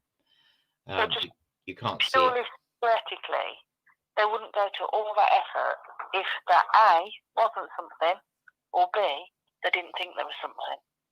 Yeah, I agree. Last thing I want to do with you here is I want to talk about something you sent me, which is I'm sure people will find very, very, very interesting. It is called The Communist Coercive Methods for Eliciting Individual Compliance, the Biden Report of 1956 and COVID-19. This made me very angry. I can't believe what I'm reading here, to be honest. And the chart of coercion above is drawn up from the Biden Report on communist brainwashing techniques used by the Chinese and North Koreans on captured American servicemen to make them psychologically as well as physical prisoners. Dr. Alfred document from the 50s, an actual document. Yes, it is an actual document. And what they've done is they've got the coercion and they've got COVID-19. So when we look at isolation, it depraves individual of social support, of his ability to resist, makes individual dependent upon the captor, and individual develops an intense concern with self. That's coercion for isolation. And COVID-19, social distancing, isolation from loved ones, massive job loss, solitary confinement, semi-isolation, quarantines, and containment camps. That's very true, isn't it? Yeah, under the guise of infection control. Under the guise of infection control, because they're doing us a big favour. The next thing is the monopolisation. That's a massive word. Monopolisation of perception. Saying it properly, that's great. Well, it's not bad. And in the coercion, it is fixes all attention upon immediate predicament, frustrates all actions not consistent with compliance, eliminates stimuli competing with those controlled by the captor. Censorship, yeah. And that in itself in COVID is restricting movement, creating, this is a massive one, creating monotony and boredom. Because there is a lot of people that actually don't know what to do. Do you know what I mean? There's a lot of people don't know what to do with their time. They've never read a book. They haven't got a hobby. Do you know what I mean? It's not necessarily that they haven't read a book. It may be they've got a learning difficulty, or they're dyslexic, or they got poor eyesight, or they couldn't buy any books. So Yeah, and also prevent gathering, meetings, concerts, and sports. Well, we're not allowed to go anywhere and meet anyone, basically, because if you meet people, you could create a coup, couldn't you? Basically, so they're going to keep people away from people, and dominate all media. The 24/7 censor information, which it completely is. And when you watch Piers Morgan, who realistically is a paid up member of what's going on here, basically, with what he comes out with. Yeah, he does come out with good things sometimes, but my God, he does come out with a lot of rubbish. Do you know what I mean? And then the next thing is induced debility and exhaustion. This is for the coercion on the communists, what they would do with the prisoners. Comply. Yeah, weakens mental and physical ability to resist. People become worn out by tension and fear. With the induced debility that we have with COVID, is forced to stay at home. All media is negative and not permitted to exercise or socialise. So that will shorten people's lives. It'll make them well. It'll make them feel low. It's basically comply or die, isn't it? Comply or die. Yeah, absolutely. And then the coercion threats is cultivates anxiety and despair, gives demands and consequences for non-compliance. And the threats and intimidation of COVID is threat to close businesses, levy fines, predict extension of quarantine, force vaccines, create containment camps. Now that is interesting, because that's a concern. That is a concern, because with Agenda 21, and there is in America hundreds of thousands of FEMA trucks with shackles. And there are a lot of Walmarts that have been. Yeah, I know. I see that a long time ago. You're right. They're empty and they've got barbed wire around, and you sit there and you think, okay, for the ones out there that don't have open minds, you just look at it and think, what's that for? Yeah. Who's going in there? So it's not being a conspiracy theorist. It's just being observant. Observant, absolutely, and thinking that is not right. And everything that you have just read out, what you're saying, is an actual document from the 50s. Yeah. So that isn't a conspiracy theory, because it's there in black and white. Absolutely. It's a genuine document. And these are the occasional indulgences you can have through coercion as a prisoner. Provides motivation for compliance, hinders adjustment to depravity, creates hope for change and reduces resistance. And this keeps people unsure of what is happening. Now, the mirror of that in COVID 3 weeks on the curve. Is allow reopening of some stores and services, let restaurants open but only at certain capacity, increase more people allowed to gather, and follow concessions with tougher rules. And there are people, and I can understand why they think that like they do. They think if we do everything asked of us, we stay at home, stay out of the way, take our vaccines, don't do anything, do everything the government says, it'll all be over quicker, and then everything will be reversed, and then we'll be free. But no, you're not, because you complied, and they're just all they're going to do is they're just going to string it along.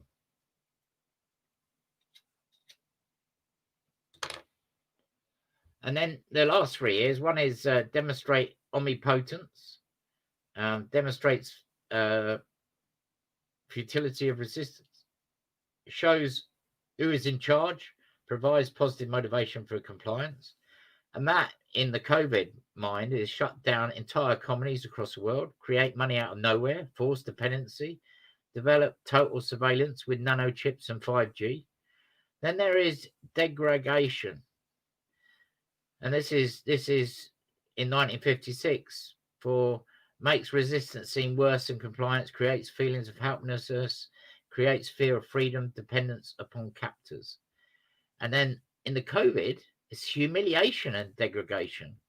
Shame people refuse masks, don't distance, make people stand on circles and between lines, make people stand outside and wait in queues, sanitation stations in every shop.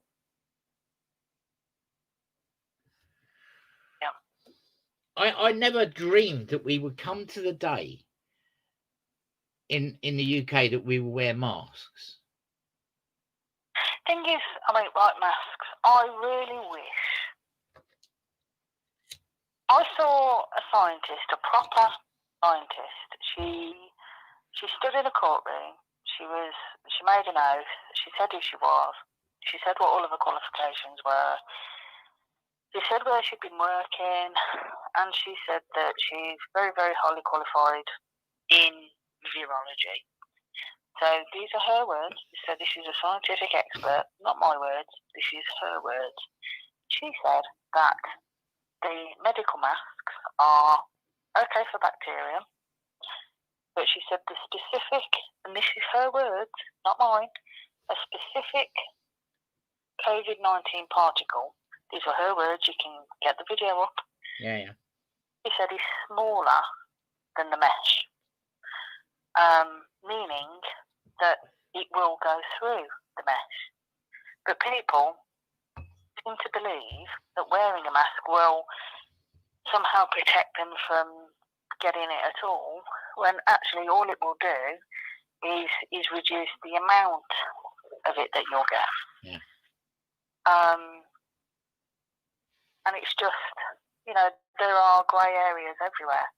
There is, completely. Yeah.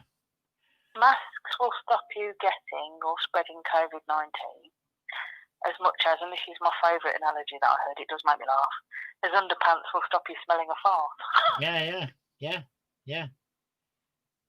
So I really, really wish that wearing a mask at all time, which I do, because, I'm in the at-risk category. I don't go outside, I'm shielding. But I really do wish that they stopped it being spread and passing backwards and forwards, because then we wouldn't be where we are today. But then you've got people who, touch the front of them, wear the same one over and over again, have the nose hanging over the top, and you think, if these masks really did what they say they do, why are there no, lots of yellow hazard bins that you put them in, because obviously they've got all the virus trapped in them. Yeah. I just thought I'd put my 2 pence worth in there. No, that's fine. That's fine. It's very valid. Newsflash here that Trump fan gets top Senate chair and says we won. The protester made it to Senate during the protest on Wednesday. Very worrying what's going on out there, I can tell you. And Richard Gardner, Apollo, has said, "Hi, Matthew. I've donated to Biological Diversity, who have taken the Trump administration to court. Over $170 over 170 last year to stop tearing apart natural habitats and wrecking the natural environment. The thing is, in our reality, who actually cares about nature? They don't, do they? And you know, we are part of nature, and nature is absolutely everything. And as a shaman, I completely believe in nature. When you go and walk in the woods and you listen to the trees moving, the wind and the leaves rustling, it is bliss. It is meditative in its own right, because you're coming back to the land that you were on. And this goes back to America in a way, because America is Native American Indian land that believed in Mother Nature that sat upon the land. Yeah. But obviously, I'm a country bumpkin, so I understand and respect nature. But a lot of people were so busy worrying about the bills, worrying about work, worrying about the rat race. It wasn't until the first lockdown, and they actually took the time to slow down and went out, that they could really appreciate what was around because them. The weather was nice. Yeah. And one of the mad things is that they're saying with COVID, and we're in the middle of winter and it's bloody freezing outside, is they're saying, open your windows. Well, they originally said at the start of the year, oh, it'll be okay because the heat, the summer sun, will destroy it, and it will get cold in the winter, but it won't, because people say that it's a living thing, but it's not like a bacterium, is it? It's, you know, a virus, it's like a bit of DNA that replicates, so it's not necessarily a living thing, really, a virus. No. But what's really sad, I mean, we go on about nature. I think, obviously, Joe Public, normal people appreciate nature, but they're overruled by, I mean, where I live, they're decimating the countryside, building loads and loads of factories. They're building houses on floodplains and then wondering why it floods. Yeah. Everybody's encouraged to not have a front garden. Everything's all concreted and tarmacked over. But it's just things like HS2. Now, the world that we're living in, post-COVID, shall we say, is a very different one.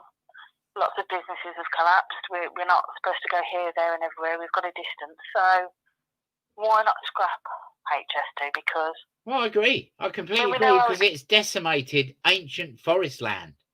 But, I mean, we know how expensive the train is, and it's, you know, I just can't see how HS2 now, post-COVID, is going to be relevant to the running of this country. Well, the thing is that it's all old hat, because, you know, technically in 2021, we shouldn't have to build these things. I mean, if you go back years and years ago, we should live in a time where we read books that in 2020 or 2015, we'll have flying vehicles and all sorts. Yeah. Well, where are they? Yeah. They exist. This technology exists.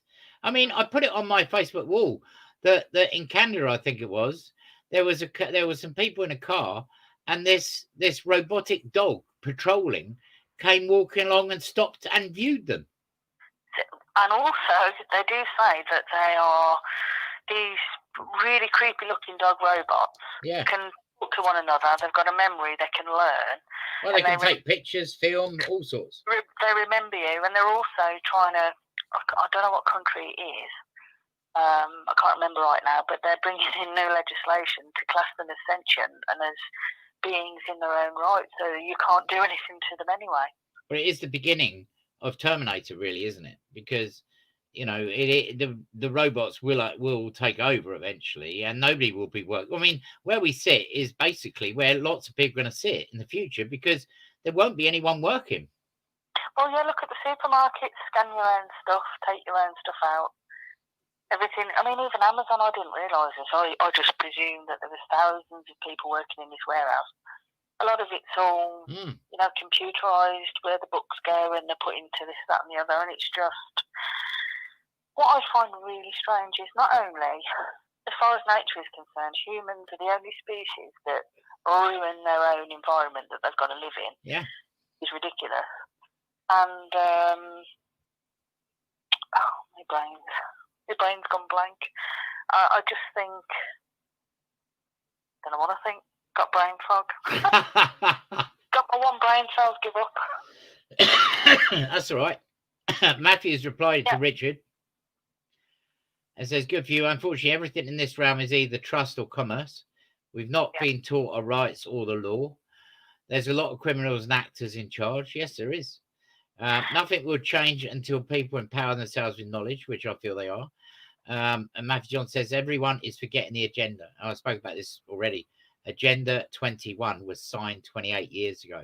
The country is an illusion.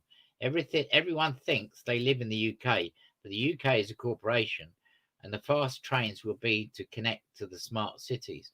Agenda 21 is depopulation, and that depopulation is 95% of the population of this planet. But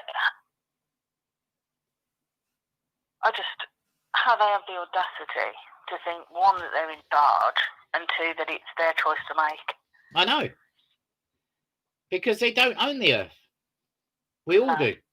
My one brain cell has just fired up again. I've remembered what I was going to say. When it comes to the robots, like we look at computers, and we look, even the most basic computers of 15 years ago still work faster than our brains, can do things quicker than us. Yeah. They actually had robots that they had to shut them down. I think it was in China because they were talking to each other and we couldn't understand what they were saying. So obviously they're pushing and pushing and pushing for things that are far more sophisticated, can work faster, in a sense more intelligent than us. Well, and they don't take tea breaks, and they do what they're told, and they just do it. But surely at some point it will evolve to the point where we'll look primitive to whatever robots there are in however many years' time, and that will be our demise. To a degree, it will, but I do feel that the light at the end of the tunnel is that I do feel that we will evolve from this. Humans will evolve from this, regardless of what's going on there, everything. Because this, as Matthew said, is quite right. Agenda 21. He says by 2025 there will only be 15 million people in England. That's what they think right now. But I do feel that the uprising is already happening in a way. It's been happening a long time. And I do feel that this is going to spill over. And I am actually very optimistic in relation to going forward where we're going. I don't feel it's all doom and gloom. I actually feel there is a light at the end of the tunnel here, because this is the old battle is light and dark. That is it at the end of the day. In past lives, you've been in the Dark Ages, you've been in medieval, you've been in many, many different lives where you were put there. Your soul decided to go there because you had something to do, something to put right, not only just for yourself, but also be part of a chain of events that is happening on this planet. Do you know what I mean? Yeah. But then again, look, in plague times, obviously, if we had that kind of plague, bring out your dead. Yeah. Well, we've got the antibiotics now that they didn't have then. I mean, they must have sat there and thought this is the end of the world for them. Yeah, absolutely. Because there was nothing, was there? And you see, the difference is that the world we live in, computers, the world is very small, and as it's very small, we connect to everything all the time. There's a massive overload of information now, actually, and so overloaded that actually when real glimpses and glimmers of things that's real come out, people don't see it. You know, like all the planes traveling in the sky. If you said to how many planes are in the sky, they'd say, well, I haven't seen any planes. There aren't any. Yeah. But because they haven't seen them doesn't mean they're not there.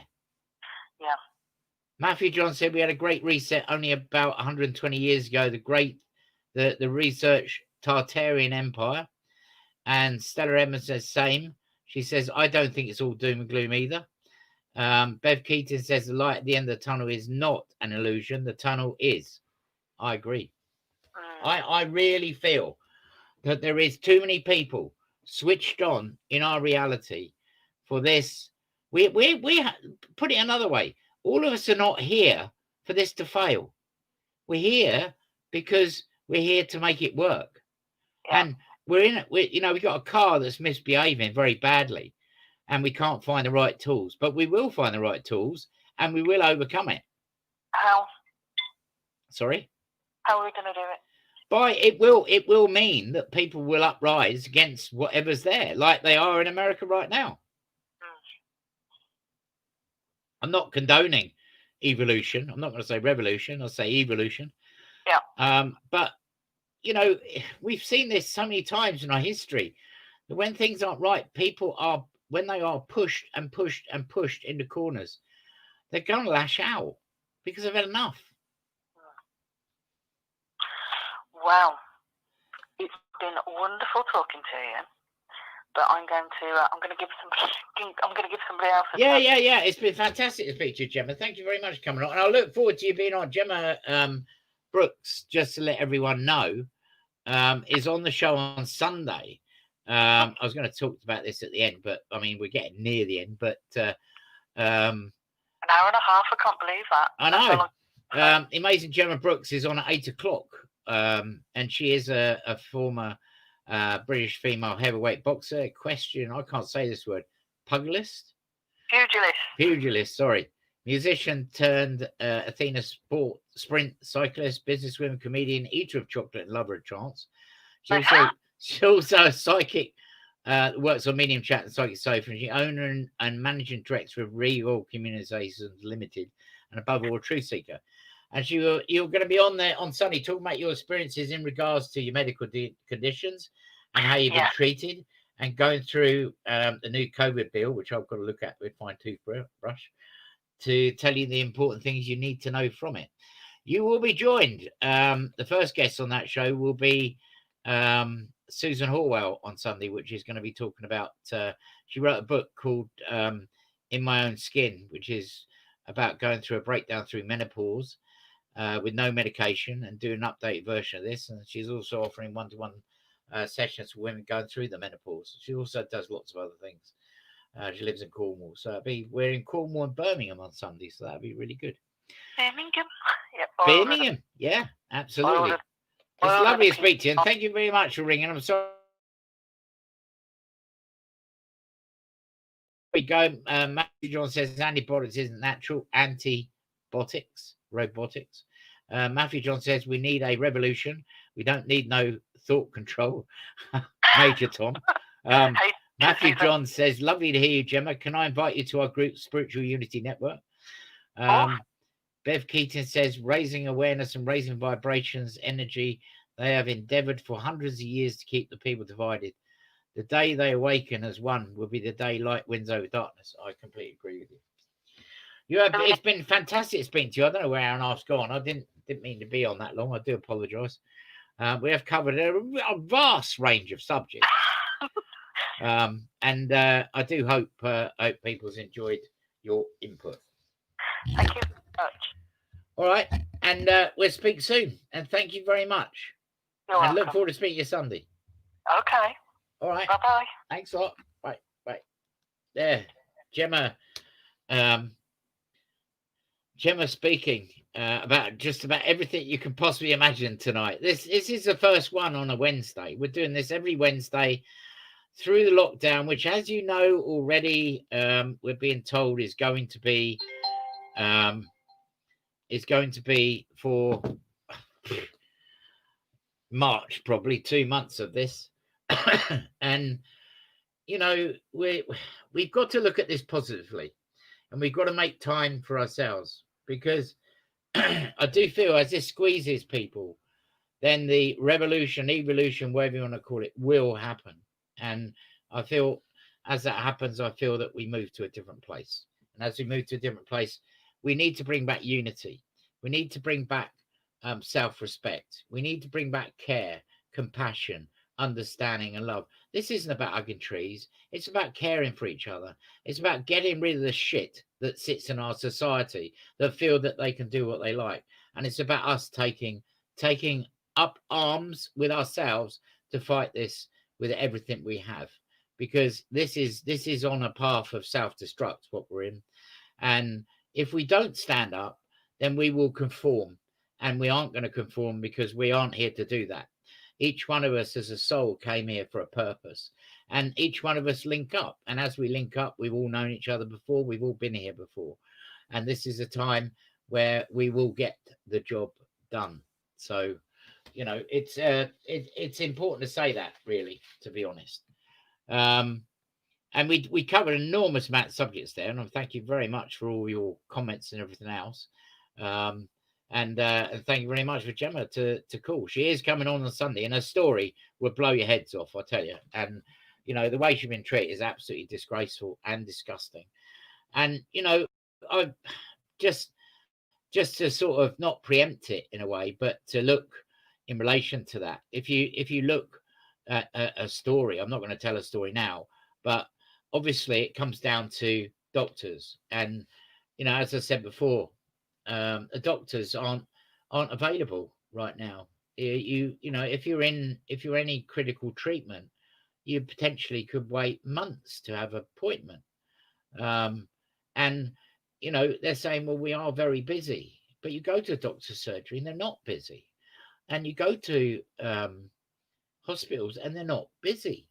You know, all these pictures we see of ambulances parked up outside of a hospital. I think I'm trying to remember. I think it might have been Colchester actually. That are not busy. You know, they're empty basically.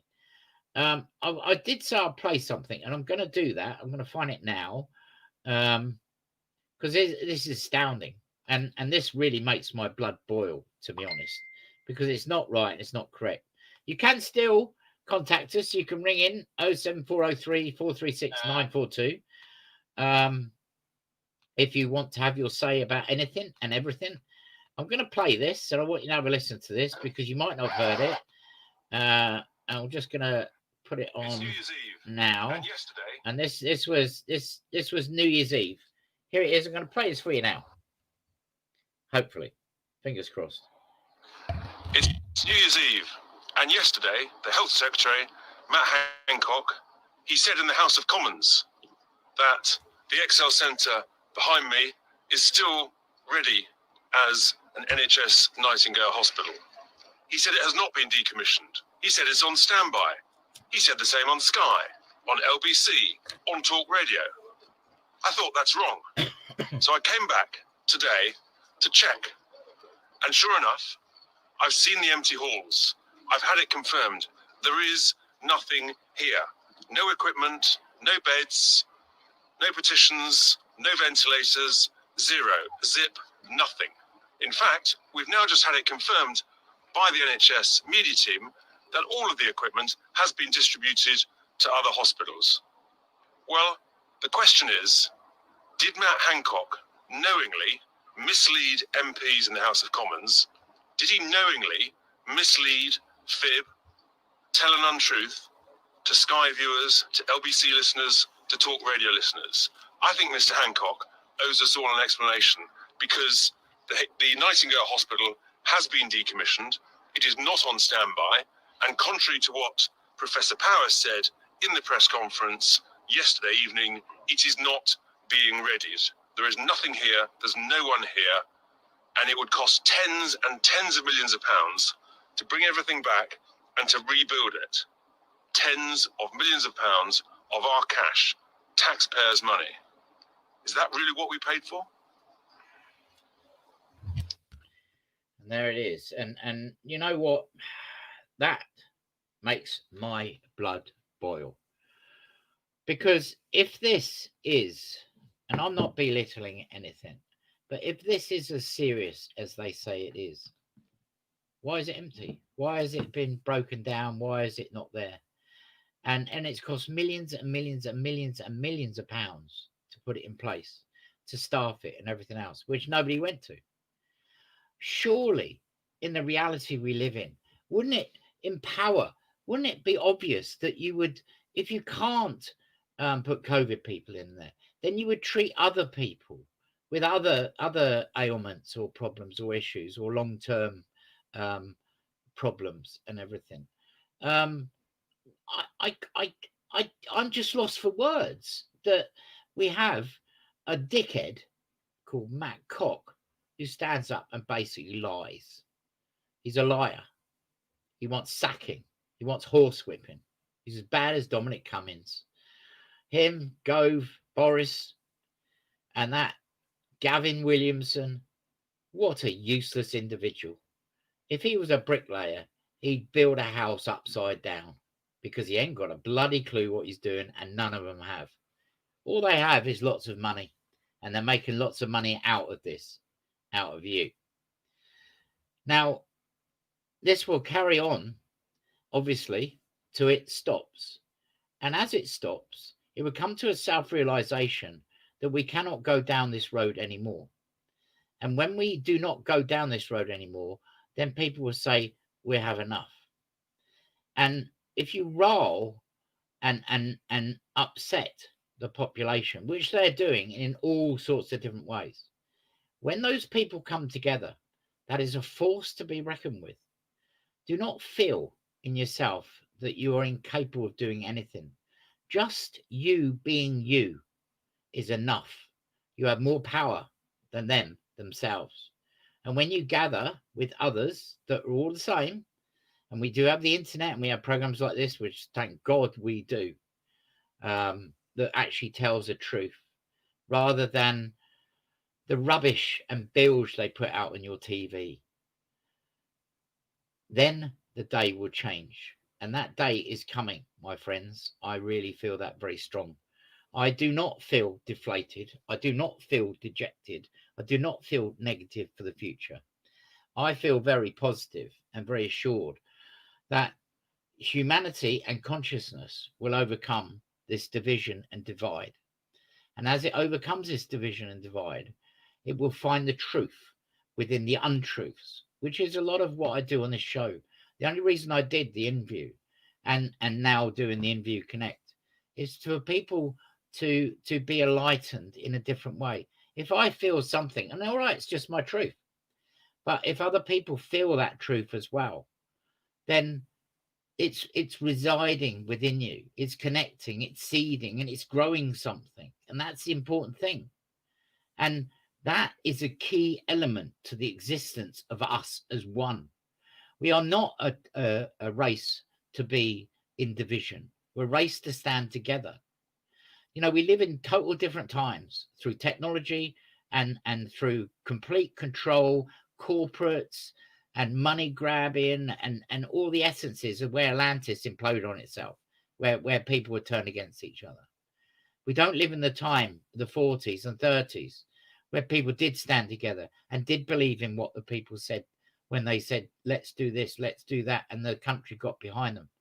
The only time I've seen in my lifetime where people come together was the death of what I can only call an angelic spirited woman in Princess Diana. It was a very special woman on this planet that now resides within the spiritual realms around us and is helping with many others in a transformation period that we're in. Believe me, and this is a really important thing to say, I don't want to talk about lots of doom and gloom, but we have to look at things and we have to be factual and we have to look at things that are not right. That's why I bring things up on this show that are not right. And if I feel it's not right, I'm going to, the first thing I'm going to do is bloody tell you, because you need to know. And most importantly, you hold your space here. It is the element of everything. Your space is everything. Your space is your space in all lives you've had. And you are a person that holds immense understanding within inside yourself, belief and conviction. That is through the belief that you carry within you from centuries of being who you are in the soul identity of you. Now, all of us are here to help people. Well, many of us are here to help people. Many are lost. Many are lost, but many are now being refound. The message should be clear. Injustice is beyond belief, and we are being treated in a completely contemptuous way. All the time this is going on, I will fight against it. And I will not stand down from it. And I know many, many millions of others will do exactly the same. Gemma Brooks, who's just been on, says Gavin Williams looks like Frank Spencer. He does. Betty, yes. And Bev Keaton says Diana is a ascending master. Yes, she is. As I feel many other people that are not here are as well. but in the spirit realm. You've been amazing, crowd, tonight. We are coming to the end. It has been really good. I'm very grateful for Gemma ringing up. We did cover loads of subjects, and I'm really looking forward to speaking to her on Sunday, because you really have to listen Sunday, because her story is tragic, absolutely tragic, in relation to how she's been treated and everything, and disgusting beyond belief. Basically, anyone that's got any long-term illnesses of any sort, you have to hold your faith here and push like mad, because at the moment everything is COVID. And we have to push through the boundaries of this phony, ridiculous smokescreen, because I'll tell you what, underneath it will be a lot of things hidden that you don't know anything about, that's going on behind the scenes right now. Because you're focusing on COVID, you're not focusing on all the other things. And believe me, those things will come out. We live in the time of truth and justice. We live in the 21st century, and we will overcome all. Why I do this show, I feel, in the week, is because I want to give an opportunity for everyone to have their say, the comments and all sorts. I don't want you to feel alone. I don't want you to feel lost. I want you to feel a connection of some description, in an ether of a connection to all, because we are all. That's the most important thing. And whatever people do to us, we hold a space with ourselves, which is truth. And we hold that truth forever. You've been amazing tonight. Thank you very much. And I look forward to seeing you all on Sunday, 7 o'clock on Sunday. We have, just to go through again very quickly, we have got on Sunday 3 guests lined up. When I bring it up here. We have got News of the Week as normal, 7 o'clock. 7:20, we've got the amazing Susan Horwell. She channels, healings, gives guidance through angel, animal, and flower essence cards, offering a range of bespoke treatments. She published a book called Stranger in My Own Skin, which is her journey going through menopause and having a breakdown with no medication. Quite an amazing story. And she's doing an updated version of that at the moment. And now she's offering one-to-one sessions with women going through the menopause itself. And then, as you've just heard, Gemma, we've got the amazing Gemma Brooks, who was a British female heavyweight boxer, equestrian. I'm not going to pronounce that word. She worked in equestrian areas. She worked with horses. She's musician turned Athena sprint, cyclist, businesswoman, comedian, eater of chocolate, love of trance. She's also a psychic working in medium chat and psychic sofa, director of Regal Communication, above all, truth seeker. And she's going to tell us of her own personal experiences, which I know you'll want to hear, in regards to how she's been treated by the establishment and by those that are supposed to care. The people, when Boris and all these people stand up and say, we care, we care, we care. No, they don't at all. Because obviously they gave a directive out. And we will also be dissecting the coronavirus bill that went through some while ago. And then 9 o'clock on Sunday, we have a return of the Monster Hunter, which will be in Loch Ness. So we're going to Scotland, we're going to Birmingham, and we're going to Cornwall on Sunday. What about that? Gemma says, I work with unicorns now. Lol. That's great. Bev Keaton says, looking forward to Sunday. Excellent show, Clint. Thank you. Well, thank you very much, Bev. That's very kind. And I look forward to seeing you all on Sunday. Have a safe few days before then. And I just will mention Jan Cardy has joined us as well. Thank you, Clint. Great you are doing this, so we can all be here for each other. I totally agree with you. You're absolutely right. We have to embrace this. We don't embrace the fear. We embrace the love. Bev Keaton says, live and let love. Absolutely. President Trump vowed to join today's march, but they went back to the White House and sent in the National Guard instead. Okay, that's the last sort of thing on that. But lots happening in America, lots happening here, and lots happening all around the world. Obviously, you don't know what's going on in India and Africa and all these other places because there's no British people there. But if you go on RT News or you go on Al Jazeera, you can soon catch up with what else is going on around the world. It's not just about British people, it's all people, all lives, and all colours. I will see you all Sunday. Have a good week and a good week, good few days, and I look forward to catching up with you on Sunday. Thank you very much and good night.